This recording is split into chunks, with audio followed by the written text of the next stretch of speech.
Bienvenue dans un nouvel épisode de Fitness News, les amis, la série vidéo sur ma chaîne YouTube, durant laquelle on discute de manière un peu plus relâchée, on est en mode relax et on discute des news, des nouveautés de l'industrie de la santé et du fitness. Je vous invite à partager vos opinions dans les commentaires, toujours dans le respect bien entendu, c'est très important, parce que dans cette vidéo-là, eh bien, on va parler de sujets qui sont spicy, ouais, c'est pimenté et on s'aventure parfois sur des terrains dangereux. Mais je répète encore une fois, c'est que du love, c'est que de l'amour, mais on va partager nos opinions ici. Mais quand même, on va se contenir, ok? Je suis pas un grand fan du politiquement correct, mais comme je le dis, j'ai pas encore ce que j'appelle de fuck you money. Fuck you money, c'est quand tu arrives à ce stade où tu es bien. Tu t'en fous s'il te cancel, si tu te fais virer, etc. Tu dis ce que tu veux, comme tu veux. Mais on n'est pas encore là, les amis. Moi, je suis au stade où, frérot, continue à taffer, c'est mieux pour toi, c'est mieux pour tout le monde. Donc, on va respecter quand même ces normes du politiquement correct. Non, je rigole ici, bien entendu, c'est mon côté blagueur, les amis. Mais l'idée, c'est bien entendu de partager l'information et encore une fois, de rester objectif et simplement de partager des opinions. On est là pour échanger, encore une fois, dans le respect et dans l'amour. On est là pour ça. Donc, les sujets qu'on va aborder aujourd'hui sont les suivants. On va parler de cette abolition, peut-être le terme est trop fort ici, le fait qu'on ait banni les personnes transgenres dans les compétitions d'athlétisme, c'est la nouveauté qui vient de sortir. On va discuter de tout ça, on va parler de l'avis de Caitlyn Jenner également sur le sujet, qui de mieux positionné pour aborder ce sujet.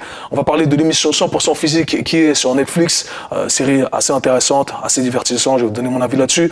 On va parler également de nouvelles recherches qui sont sorties concernant l'influence de l'exercice sur notre santé mentale. Tiens, plein de trucs qui viennent chambouler un peu ce qu'on disait par le passé. On va parler également de Jordan et on va finir avec un clip TikTok, un réel d'Instagram qui tourne partout, qui sont assez marrants et on va discuter là-dessus. Vu que vous êtes nombreux à m'avoir envoyé tout ça aussi en DM, et à m'avoir posé des questions. Donc commençons directement par le sujet le moins spicy, le plus politiquement correct. Voilà, on va parler de Jordan, pour ceux qui ne connaissent pas Michael Jordan, le GOAT du basket.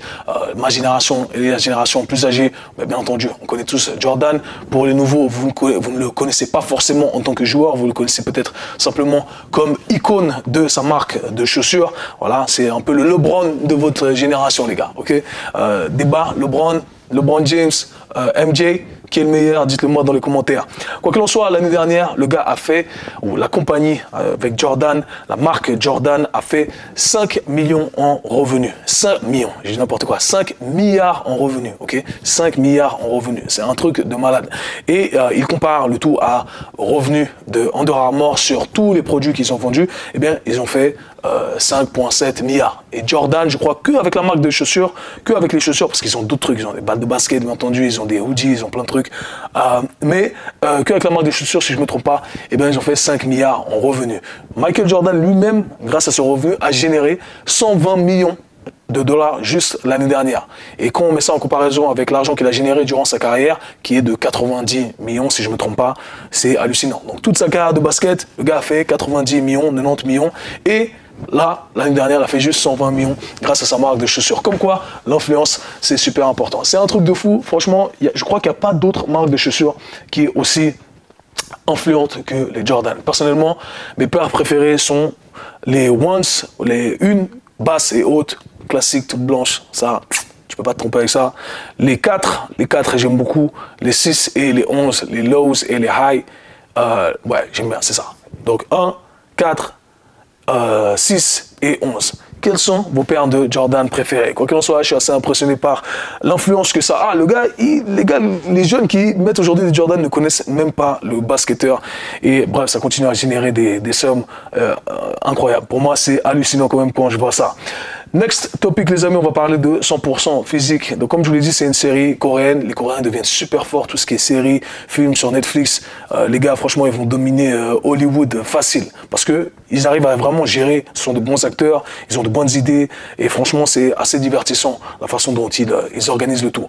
Et l'idée de cette émission, qui est super intéressante selon moi, c'est qu'ils ont combiné un tas d'athlètes, 100 athlètes au départ, de différents sports, différents sexes, des hommes, des femmes, différents gabarits. Donc on a des athlètes qui pèsent 56 kilos et des athlètes qui pèsent 130 kilos, okay, et de différents sports, comme j'ai dit, des crossfitters, des joueurs de rugby, des pompiers, des combattants MMA, des athlètes de bobsleigh, bref, plein de sports variés et vraiment des athlètes de haut niveau. Donc on a des athlètes olympiques, des athlètes qui représentent l'équipe nationale.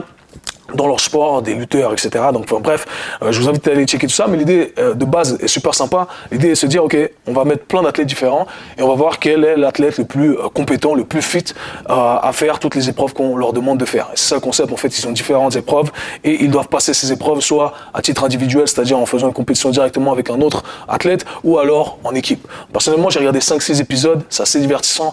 Des fois, c'est un peu répétitif. J'ai dû accélérer à chaque fois parce que au final, on a la même épreuve, mais avec différents athlètes, ça se répète, c'est pas exactement la même dynamique bien entendu, mais au final c'est un peu relou de tout voir. Mais l'idée de base est vraiment intéressante et puis on se laisse un peu emporter, on a envie de voir quelle va être la prochaine épreuve, qui va réussir, qui va battre qui, parce que au final c'est ça qui est intéressant, c'est que des fois tu peux faire des prédictions en disant ah c'est cet athlète là qui est le plus fort qui va gagner, alors que pas forcément. Parfois c'est une question de stratégie, parfois ton physique va t'avantager, parfois ton physique ne va pas t'avantager, ça va dépendre de comment tu vas gérer aussi l'épreuve, c'est-à-dire tu peux commencer très fort et après tu te fatigues et l'autre prend le dessus. Donc il y a de la stratégie, c'est assez intéressant et parfois il y a des retournements de situation. Tu as des athlètes qui vont prendre le dessus alors que tu t'attendais pas à ça. Donc je vous invite à aller checker ça, franchement c'est assez intéressant. Quoi qu'il en soit, il y a une épreuve à un moment, ils finissent une épreuve et ils se retrouvent dans leur lounge où ils se reposent un peu et directement ils font un concours de box jump. Et j'aimerais revenir un peu dessus parce que j'ai trouvé que c'était très impressionnant et il y a quelques commentaires que j'aimerais faire bien entendu qui sont relatifs à notre domaine ici. Donc ils font un concours de box jump et premier box jump, pas les premiers, tout le monde arrive à sauter parce que c'est relativement bas et au bout d'un moment ils empilent à chaque fois des matelas jusqu'à arriver à une certaine hauteur. Et là, à un moment ils mettent le matelas à 118 cm. Là, tout le monde qui est assis, qui regarde le matelas, ok, 118 cm, c'est relativement haut. Et là, il y a un bodybuilder qui est relativement petit en taille, enfin, il a l'air petit en taille parce que le matelas, là, on va le voir dans la vidéo dans un instant, ça lui arrive au haut de la poitrine. Le gars dit, je vais sauter. Et le gars, il saute. Et on a souvent ce cliché des bodybuilders qui ne sont pas athlétiques du tout, qui au final font que de la gonflette. On entend souvent les gens dire ça, c'est que de la gonflette, c'est que de la fonte, dans le sens où ils savent lever des poids, mais ils savent pas utiliser ces muscles. Ces muscles-là ne servent absolument à rien. Ah bon? On va voir ça. Donc on va voir comment le gars il saute. Donc là, il met 3 matelas. Et... donc là, on voit, là, le gars, là, ça lui arrive à la poitrine, bas de la poitrine. Et là, on voit, il se met en position de squat pour sauter. Il descend en position de squat. Vraiment. Et là, il saute. Et bam, il atterrit sur... Donc, c'est relativement... Franchement, c'est assez impressionnant quand on le voit sauter là. Et ce qui est impressionnant, c'est que le gars est super balèze. Et lui, il est dans une catégorie de bodybuilding qui est la catégorie... Il y a différentes classes, en gros. Et en fonction des classes, des différentes catégories, et bien, les gars, ils auront des physiques légèrement différents. Par exemple, men's physique, c'est des gars qui vont ressembler plutôt à un physique normal, mais athlétique, bien entendu. Et on a les gars, je crois que ça... Je suis pas sûr, même des catégories men's physique classique et à bodybuilding, c'est les plus gros. C'est vraiment les gros gars. Et lui, il tombe dans cette catégorie-là. Donc, voilà, un gars qui pousse la fonte, gros bodybuilder de compétition, et le gars il arrive, il n'a même pas de technique de saut, c'est-à-dire que le gars il descend en squat, il s'arrête en départ arrêté, ce qui rend le saut encore plus difficile. Pour ceux qui savent sauter vraiment et qui veulent maximiser leur saut, on va utiliser un mouvement de contre-mouvement, un counter jump si on veut, pour accélérer la descente et ensuite rebondir, ok? Ça nous permet d'avoir un certain effet élastique si on veut. Et lui, le gars il descend en bas, et il regarde un peu en haut et il saute et il atterrit normal. Il aurait pu sauter même plus haut encore.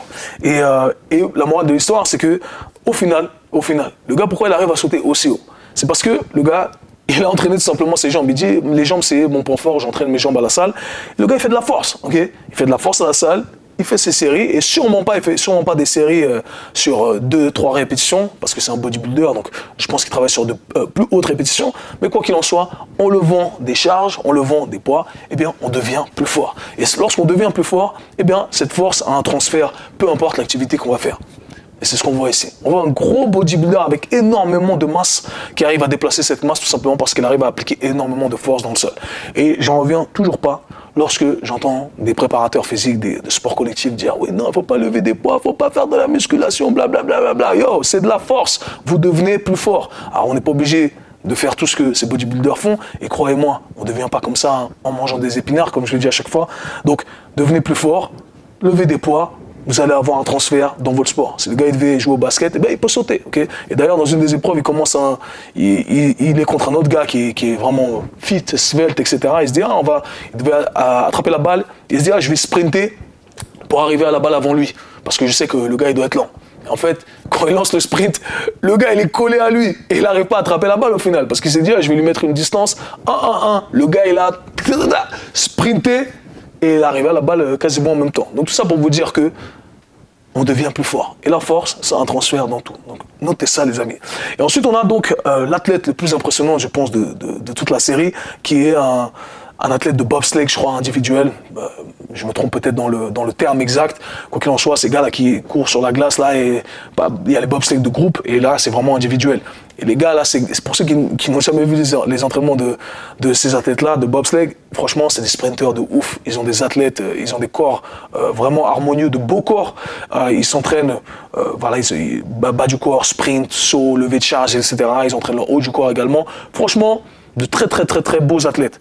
Et ben lui, il représente justement ce genre d'athlète-là. Il est très fort et donc ils le font sauter. Et là, il commence à sauter. Là j'ai pas mis la hauteur de 118 cm, mais quand il saute 118 cm, le gars, il fléchit même pas ses hanches. Il arrive, c'est presque un saut vertical. Donc je pense que si on lui veut faire un saut vertical, un vertical jump, pour analyser sa détente sèche, le gars, c'est plus que 1 mètre, c'est sûr, c'est sûr. Et là, donc il monte le tout à 126 cm. Et là, il lui demande de venir, il l'appelle Iron Man. Iron Man.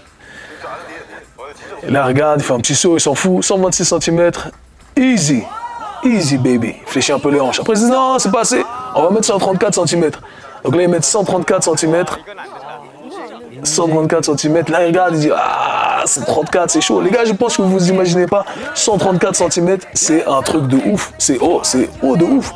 Et là, le gars, il regarde, même on voit qu'il n'est pas bien. Dans ses yeux-là, il dit ah, les gars, là, je sais pas, là, c'est pas le moment de me fracturer un truc. Il regarde un peu, il hésite, il est pas bien. Il est pas bien. Même moi, je me suis dit, est-ce qu'il va réussir à sauter ça? 134 cm, c'est un truc de ouf quand même. Il arrive, pam, et il fait son saut normal. Et il atterrit normal. Avec une bonne flexion de hanche. Enfin, c'était pas facile, mais le gars là, franchement, très impressionnant. Donc je vous invite à aller checker cette émission. C'est assez divertissant si vous avez un peu de temps. Et ce serait cool de la faire dans la francophonie. Hein? Pourquoi pas faire ça en France? Ce serait sympa. Pensez à des athlètes qui pourraient représenter différents sports. Franchement, les gars, si vous faites ça en France, appelez-moi. Je veux être un des 100 participants à jouer à ce jeu-là. Franchement, c'est assez intéressant. Donc essayons d'organiser ça. Faisons une pétition Netflix. Les gars, Netflix, si vous regardez ça, invitez-nous, les gars. On est préparés à faire ça. Prochain topic, les amis, prochain thème qu'on va aborder, on va parler de l'exercice ou l'impact de l'exercice sur la santé mentale. Il s'est avéré qu'il y a des études qui ont fait surface récemment, il y a fin février, qui ont montré que l'exercice, faire du sport, de l'activité physique, avait une influence énorme sur notre santé mentale et que ça permettait de combattre la dépression, l'anxiété, etc. Okay, et c'est marrant parce que ce qui a été noté ici, c'est que c'est beaucoup plus puissant que n'importe quelle recommandation qu'on a pu donner jusqu'à ce jour et n'importe quel médicament qu'on a pu donner jusqu'à ce jour. Donc on va lire 2-3 lignes ici d'une étude, d'une méta-analyse. Donc c'est une méta-analyse, qu'est-ce que c'est une méta-analyse pour ceux qui ne sont pas du milieu? C'est une revue, si on veut, de toutes les études qui parlent du thème qu'on est en train d'étudier. En gros, c'est le plus haut niveau d'études. On revoit tout ce qui a été fait et on se dit, ah ok, on arrive à cette conclusion-là. C'est ce que toutes les indications nous disent que on va dans cette direction-là. Donc c'est le plus haut niveau d'études. Et donc, ils ont fait cette étude dans à l'université de South Australia. Et donc, ils sont arrivés aux conclusions suivantes. Je vais lire ici ce qu'ils disent. Des chercheurs de l'université d'Australie méridionale appellent à faire de l'exercice physique une approche de base de la gestion de la dépression, car une nouvelle étude montre que l'activité physique est 1,5 fois plus efficace que les conseils ou les médicaments les plus courants. Tiens. Publiée dans le British Journal of Sports Medicine, cette étude est la plus complète à ce jour puisqu'elle porte sur 97 études, je traduis en même temps de l'anglais en français, souhaitez-moi bonne chance, 1039 essais et 128 119 participants. Elle montre que l'activité physique est extrêmement bénéfique pour améliorer les symptômes de la dépression, de l'anxiété et de la détresse. Vous voyez les gars, comme quoi nous on le savait, nous qui sommes dans le milieu du sport. Si vous êtes un entraîneur qui fait ça depuis longtemps, vous savez à quel point ça aide au niveau de notre santé mentale. Et ce que je trouve hallucinant en fait, et pourquoi j'ai voulu le mentionner, c'est parce que pendant longtemps, j'ai vu beaucoup de débats depuis des années, des gens qui questionnaient justement tout ce qui était prescrit par rapport à la dépression, qui remettaient en question justement les traitements de la dépression. Et à chaque fois, les gars, on leur tombait dessus. Okay, on leur disait, mais comment tu oses dire ça, comment tu oses dire que pour la dépression, il suffit simplement de te remettre en forme, etc. C'est cliniquement diagnostiqué par des médecins, etc. Ça ne fonctionne pas comme ça, il faut prendre des médicaments, etc. Et moi, ça m'amène à me questionner un peu sur la validité et la confiance qu'on peut accorder à ces institutions qui tout d'un coup viennent et mettent un tampon sur créer un diagnostic et créer une maladie comme ça. Okay? Donc d'un sentiment ou d'un fait objectif qu'on peut voir, eh bien on dit que c'est une maladie, okay? On met une étiquette, on dit que c'est une maladie. Mais qu'est-ce que ça veut dire fondamentalement? Ça veut dire que, ok, c'est une maladie, c'est-à-dire qu'on a des traitements pour traiter cette maladie. En l'occurrence, on a des médicaments pour traiter cette maladie. Et c'est là, encore une fois, que j'ai pas foi du tout en ce système où on a justement, du coup, une influence de l'industrie pharmaceutique, qui est une des industries les plus puissantes, qui dit, ok, on va diagnostiquer ça comme une maladie parce qu'on a des médicaments pour vous aider. Et à l'époque, quand les gens disaient, non, mais prenez pas des médicaments, faites simplement de l'exercice, faites de la méditation, etc. Ils parlent ici de yoga, etc., qui fait du bien, pilates, etc. Toute activité physique. Ben, les gars, on leur tombait dessus. On leur tombait dessus, on disait non, non, tu dis n'importe quoi, tu dis de la merde. Pourquoi? Parce qu'au final, quand on dit ça, ben, ça ne rapporte pas d'argent. Et c'est là où, vraiment, j'ai pas foi en ces institutions-là, parce qu'il y a tellement de profit derrière qui est généré. Quelqu'un qui est en dépression, pendant des mois, des années, etc., ben, ça rapporte énormément d'argent. Ça, on en dépense auprès de l'État, mais auprès des industries pharmaceutiques, ça amène énormément d'argent. Donc bien entendu, ils vont être influencés par le profit, et je pense que ces industries pharmaceutiques ont un certain pouvoir sur ces institutions qui viennent et qui mettent une étiquette en disant « Ok, ça maintenant, on adhère que c'est une maladie. Okay » Je ne sais pas en quelle année ils ont dit que la dépression était officiellement une maladie, qu'il fallait traiter avec des médicaments, avec certains protocoles. Mais pourquoi je questionne ça? Parce que récemment, ces mêmes institutions ont diagnostiqué l'obésité comme étant une maladie. Ça n'a jamais été une maladie, c'est simplement un phénomène qu'on a observé dû à un changement de lifestyle ces dernières années, un changement de lifestyle et de consommation, etc. Ça inclut tout ça, bien entendu. Et là, ils se sont dit, ah non, l'obésité, eh bien, c'est pas une maladie. C'est pas, pardonnez-moi, c'est pas quelque chose qu'on peut altérer, c'est pas de votre faute, c'est comme ça, c'est dans vos gènes, vous ne pouvez rien y faire, c'est une maladie. La preuve, il y en a qui ont déjà essayé de perdre du poids avec les recommandations qu'on a données, etc. Et ça ne marche pas, donc c'est une maladie, ok? Tamponner, maladie. Et c'est en fait ce que je suis en train de dire, parce que ça a fait scandale, même dans l'industrie du fitness, il y a quelques mois, j'ai pas fait d'épisode dessus, mais je me permets de le mentionner donc ici. Et l'idée c'est ça, c'est une maladie, mais qu'est-ce que ça veut dire? Ça veut dire que maintenant, eh bien, on a des médicaments pour l'obésité, contre l'obésité. Okay? Là, on a l'industrie pharmaceutique qui rentre en jeu et qui dit, eh non, nous, on va faire de l'argent également sur cette nouvelle maladie. Alors que, en vrai, l'obésité, on le sait tous, pour ceux qui sont dans le monde du sport, et encore une fois, ça, on manque de respect à tous les obèses qui ont fait le travail pour perdre des dizaines de kilos en faisant du sport et en prenant soin de leur propre personne, en ajustant leur lifestyle, leur consommation. Et là, on leur dit non, non, c'est une maladie, il n'y a rien à faire, prenez juste des médicaments. Et encore une fois, c'est là où je pense que c'est malsain, c'est malhonnête.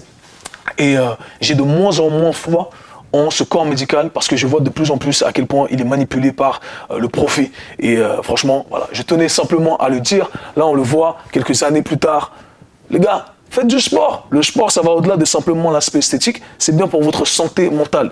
La recherche le prouve, les évidences empiriques le prouvent. Les gars, c'est là. Et là même, je crois qu'il y a une ligne où le gars, il dit, je comprends pas pourquoi. Il dit, ok, le docteur Ben Sig, chercheur principal de l'UNISA, estime qu'il faut donner la priorité à l'activité physique pour mieux gérer les cas les plus nombreux de troubles mentaux. On sait que l'activité physique contribue à améliorer la santé mentale. Pourtant, malgré les preuves, elle n'a pas été largement adoptée comme les traitements de premier choix. Comment ça se fait? Je ne sais pas. Ah oui, parce que si je te dis d'aller courir, si je te dis d'aller lever des poids, aller à la salle de fitness, bah ça ne rapporte pas d'argent. Ça ne rapporte pas d'argent à l'industrie pharmaceutique. Donc, bien entendu, on ne va pas pousser ce narratif-là. On ne va pas dire que ne faut pas prendre des médicaments. Prenez des médicaments, les gars. Les médicaments, ça va vous aider. C'est une maladie, vous ne pouvez rien faire. C'est dans vos gènes, c'est vous. Vous avez tout essayé, ça ne marche pas. Ça ne marche pas, prenez les médicaments. Donc voilà, c'est encore une fois un truc qui m'insupporte. Les amis, parlons du sujet, le sujet le plus spicy qu'on va aborder aujourd'hui. On va parler des transgenres dans le sport.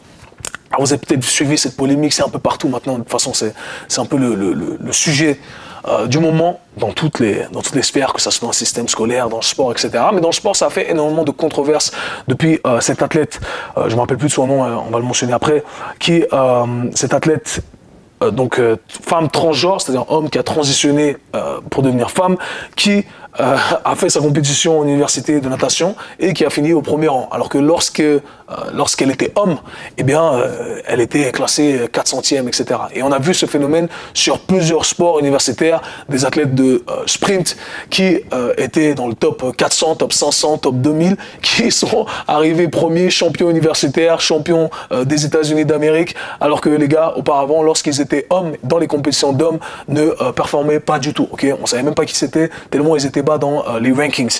Et du coup, bah, ça fait polémique. Tout le monde se dit, ah mais comment on fait pour régler ce problème? Il ne devrait pas, les personnes transgenres ou les femmes transgenres, donc hommes qui ont transitionné femmes, ne devraient pas participer aux compétitions des femmes, c'est pas juste. Et là, bien entendu, bah, les gens, ils vous traitent d'homophobes, de transphobes, tout ce qui finit par phobe, ok? Et donc, bien entendu, les gens n'osent pas trop s'exprimer, mais il y a quand même des gens qui prennent position. Et c'est un sujet qui est très particulier, bien entendu, parce que il y a de la complexité derrière. Et je pense que cette complexité devrait être étudiée, bien entendu, c'est mon avis personnel, parce que c'est pas aussi simple que ça en a l'air, ou du moins pas aussi simple que c'est présenté en surface ici. Et donc, bien entendu, c'est toujours compliqué de s'exprimer sur ce sujet-là parce qu'on nous donne vite des noms, comme je l'ai dit. Mais ce qui est intéressant, c'est que il y a 10 mois, il y a une interview qui a été faite entre Piers Morgan et Caitlyn Jenner. Donc Caitlyn Jenner est la femme trans qui est la plus connue, ok. Qui de mieux que Caitlyn Jenner pour s'exprimer. Caitlyn Jenner qui, en plus de ça, lorsqu'elle était homme, c'est un peu compliqué tous ces pronoms, je vais pas vous mentir. Lorsqu'elle était homme, était athlète de haut niveau, ok, athlète olympique de haut niveau dans l'athlétisme, qui est donc et même dans plusieurs disciplines d'athlétisme, qui a gagné des médailles, etc. Donc c'est quelqu'un qui sait exactement de quoi elle parle, ok. Et donc Piers Morgan l'a invité dans son show il y a quelques mois, et donc ils ont discuté de tout ça. Donc on va regarder tout ça ensemble. You're perfectly qualified, Caitlyn, to talk about this, because I have a strong view that I support trans rights to fairness and equality, but in issues like sport and women's sport, not to the point where it starts to degrade the fairness and equality for women competitors in sport, for example. You've competed as a man, hugely successfully, and now you've transitioned to be a woman.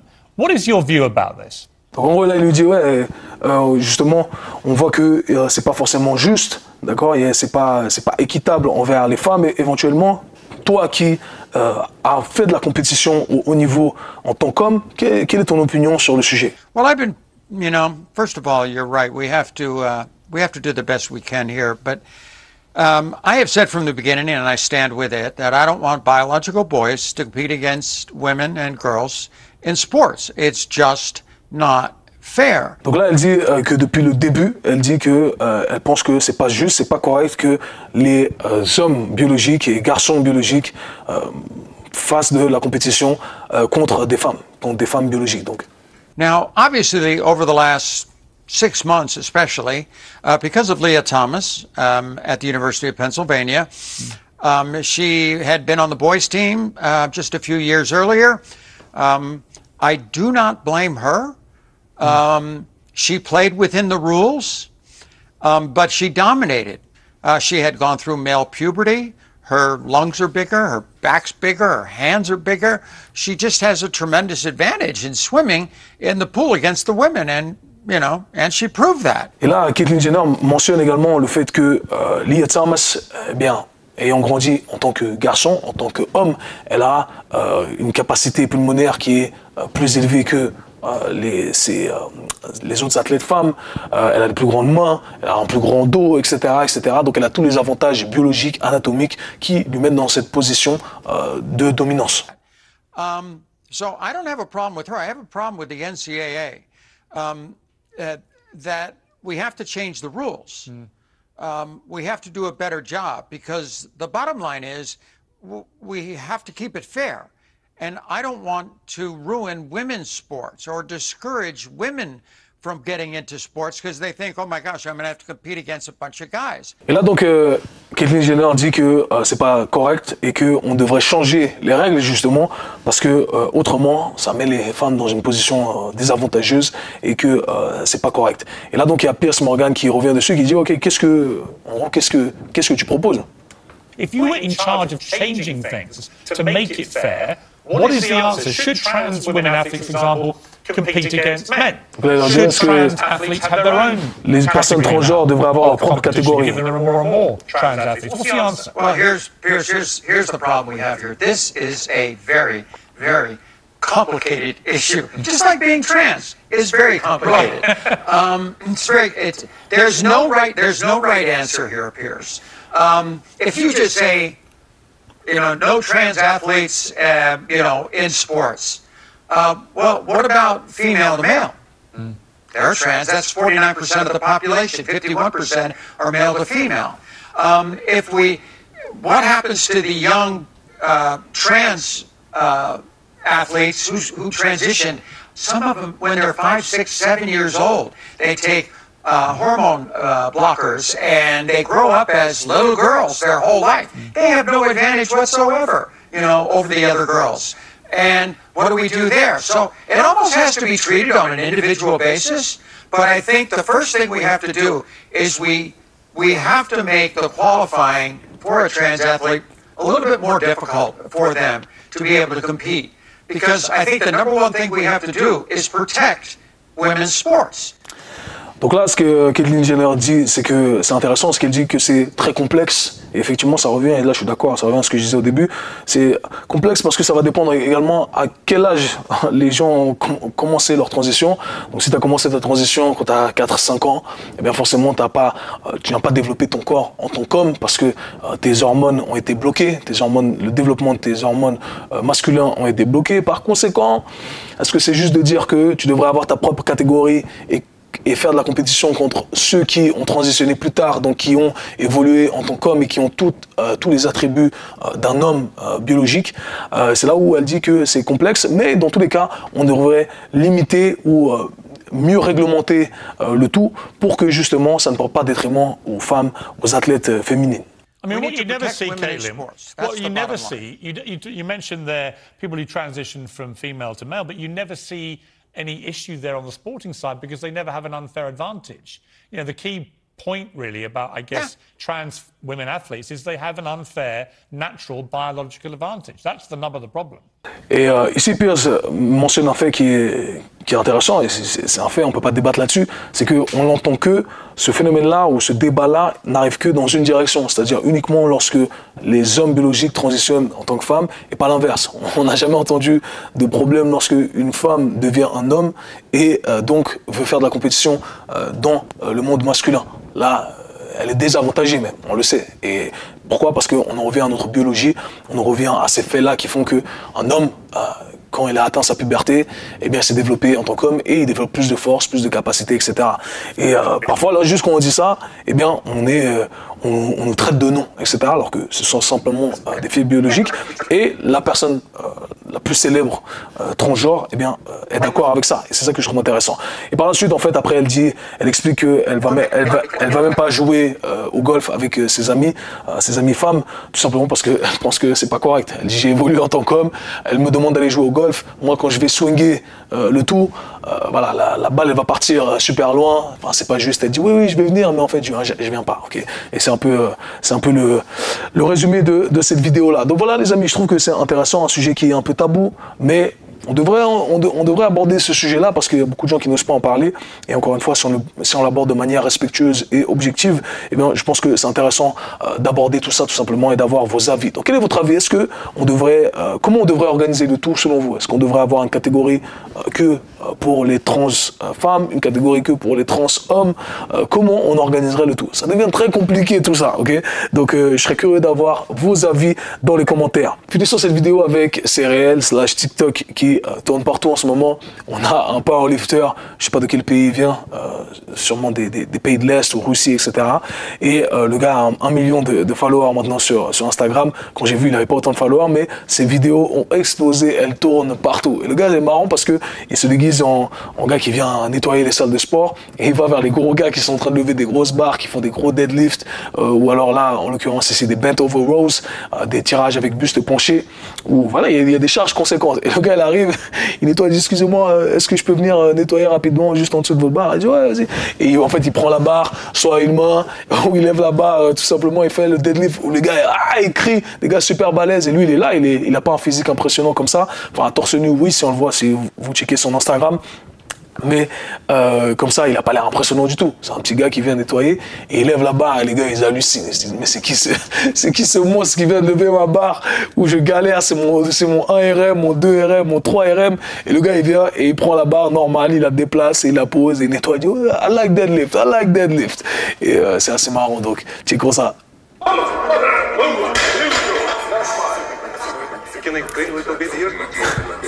Can I clean a little bit here? Like this. Go back.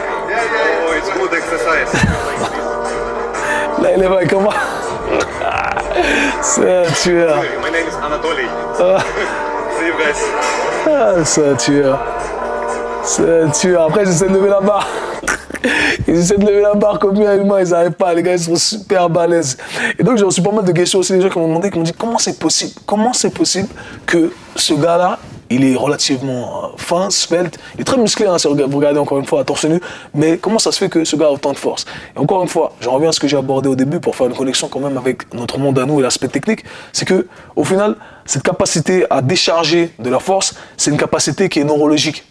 C'est pas forcément connecté à notre quantité de masse musculaire. Alors je dirais que plus on prend du muscle, plus on va gagner en force, ok? Mais ou plus on va gagner en force jusqu'à un certain niveau, jusqu'à un certain seuil, on va dire.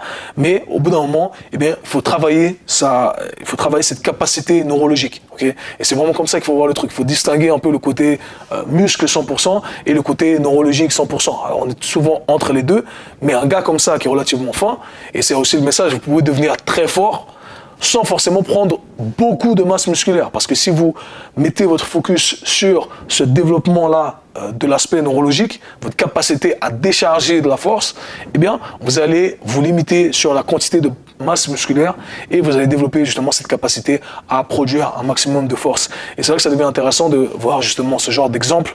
Et c'est un discours que j'ai toujours eu, principalement vers des clientes féminines qui ne voulaient pas prendre trop de muscles, parce que c'est un peu ce qu'on nous a mis dans la tête, qui voulaient quand même faire des tractions, faire des trucs comme ça. Eh bien, vous pouvez quand même développer votre capacité à améliorer votre action, devenir plus fort. Pareil pour les athlètes, vous pouvez devenir beaucoup plus fort en limitant votre prise de masse musculaire. Comment on le fait? Eh bien, on va se diriger vers ce spectre-là où on va utiliser des stimulations qui sont plutôt des stimulations neurologiques versus des stimulations plutôt musculaires. Donc, en d'autres mots ici, en très simplifié, on va travailler avec des intensités très élevées. On va travailler avec du 1 RM, 2 RM, 3 RM, etc. Ça, c'est pour les plus avancés. Après, on peut travailler entre du 1, allez, pour les moins avancés, 3 à 6 RM. On va avoir de bons gains de force ici et on va limiter notre masse musculaire, notre prise de masse musculaire. Et après, une fois qu'on a un bon ratio entre notre développement de la force et notre masse musculaire, un ratio qui correspond donc à notre activité physique, parce que plus on a de la masse, plus on doit la dépasser, donc plus on est lourd en gros, et bien plus on arrive à améliorer ce ratio-là où j'arrive à augmenter ma force en limitant ma prise de masse, et bien plus ça devient intéressant pour mon sport. Et encore une fois, comme je l'ai dit et comme on l'a vu ici avec l'exemple du bodybuilder qui sautait, les muscles en soi, c'est pas mauvais. Ça dépend encore une fois de ce que vous souhaitez faire, où vous voulez situer dans ce ratio. Personnellement, moi, j'aime me situer plus ou moins au milieu, avec parfois des focus où je vais plutôt placer une stimulation vers ce développement de capacité à produire un maximum de force, donc cette capacité neurologique, et parfois où on va plutôt se positionner sur l'autre côté du continuum, où on va chercher tout simplement à créer plutôt un stress métabolique, construire plutôt du muscle. Okay, donc voilà un peu comment on organise le tout conceptuellement. Si vous gardez ça en tête, c'est ce qui vous permet d'avoir ce genre de performance. Les amis, voilà tout pour l'épisode d'aujourd'hui. J'espère que ça vous aura plu et surtout, partagez vos idées, vos arguments dans les commentaires. Ça fait toujours plaisir de partager. Nous, on se voit, /parle très bientôt. Peace.